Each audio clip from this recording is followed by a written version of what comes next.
আবার বিএনপি জামাত মনে করে কেউ কেউ এনসিপির প্রতি ইনক্লাইন্ড, বিএনপি মনে করে কেউ কেউ জামাতের প্রতি ইনক্লাইন্ড। এখন তিন পক্ষ থেকেই কিন্তু উপদেষ্টাদের প্রতি এক ধরনের ওই রকম বলা হয়েছে যে পক্ষ অবলম্বন করছে। তিন পক্ষই যদি ওইভাবে কারা পক্ষ অবলম্বন করছে এই তালিকাটা দেয়, তাহলে দেখবেন যে কারো তালিকা বিএনপির দেওয়া তালিকায় কারো নাম আসছে, এনসিপির দেওয়া তালিকায় কারো নাম আসছে, জামাতের দেওয়া তালিকায় তার নাম আসছে। এইভাবে তালিকা নেন তাহলে তো বলছি এইভাবে তিন পক্ষের তালিকা এক জায়গায় করলে আমার ধারণা প্রধান উপদেষ্টা ছাড়া আর কোনো উপদেষ্টা থাকবে না। আপনার দুইটা প্রশ্নের প্রথম অংশের জবাবটা দেই। একটা হচ্ছে তত্ত্বাবধায়ক বিষয়টা যেটা সামনে এসছে, এটা যতটুকু এসছিল সেটাও অনেকটা থেমে গেছে যখন ডক্টর আসিফ নজরুল ব্যাখ্যাটা দিয়েছেন এবং বিএনপির নেতৃবৃন্দ প্রধান উপদেষ্টার সঙ্গে দেখা করে যে ভাষায় কথা বলেছেন সেটা শুনলেও ভালোভাবে বোঝা যায় যে তাদের মোটিভ কি। তারা বলেনি যে এই সরকারকে পরিবর্তন করে নির্বাচনকালীন ৩ মাস মেয়াদী তত্ত্বাবধায়ক সরকার করতে হবে, এমন কোনো দাবি তারা করেননি। এমনও বলেননি যে এই সরকারই তত্ত্বাবধায়কের সেই ফরম্যাটে যেতে হবে, সেটাও বলেননি। যেটা বলেছেন যে এই সরকার যেহেতু অনেক সময় ধরে আছে, ফলে নানান স্টেক হোল্ডারদের সঙ্গে এদের নানান রকমের ইকুয়েশন তৈরি হয়েছে, সেইখান থেকে উঠে এসে এখন যেন তারা পুরোপুরি নির্বাচনী সরকারের মতো আচরণ করেন। একটা জাতীয় নির্বাচন কন্ডাক্ট করতে হলে যতখানি নিরপেক্ষতা বজায় রেখে যেভাবে করতে হয় সেই রকম আদল যেন তারা পরিগ্রহ করেন, এইটা হলো তাদের মূল বক্তব্য। এবং ইতিমধ্যে সরকারের একজন উপদেষ্টা যিনি ওই মিটিংয়ে ছিলেন, ডক্টর আসিফ নজরুল, তিনি কিন্তু এই ব্যাখ্যা দিয়েছেন। সুতরাং এই বিএনপির এই চাওয়া বা এই বক্তব্যটাকে ভিন্ন দিকে নেওয়ার সুযোগ নেই এখনও। ভবিষ্যতে যে কেউ যদি স্পষ্ট করে বলে যে আদালতের রায়ে তত্ত্বাবধায়ক সরকার ব্যবস্থা পুনঃপ্রবর্তন হয়েছে এবং সেই আদলে সাংবিধানিকভাবে এখন বৈধতার জন্য তত্ত্বাবধায়ক সরকার নির্বাচনের আগের 3 মাসের জন্য করতে হবে, সেরকম একটি সম্ভাবনা আপনি দেখছেন কিনা?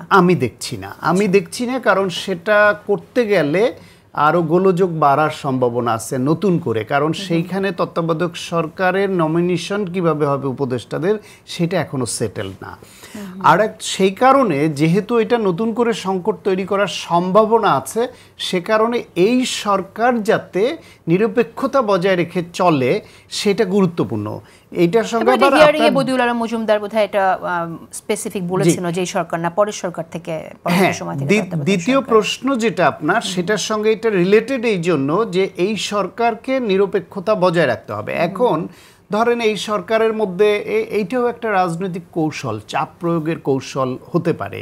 এটা সত্য যে এই দেশের সুশীল সমাজ বলেন, পেশাজীবীরা বলেন, রাজনীতিবিদরা তো বটে, এর বাইরে অন্য যাদেরকে আপনি নিরপেক্ষ ভেবে একটা জায়গায় বসাবেন তারাও কোনো না কোনো দিকে একদিকে মেন্টাল ইনক্লাইনেশন থাকে, কিন্তু তারপরেও তারা কাজের ক্ষেত্রে যেন সেই ছাপটা না রাখেন।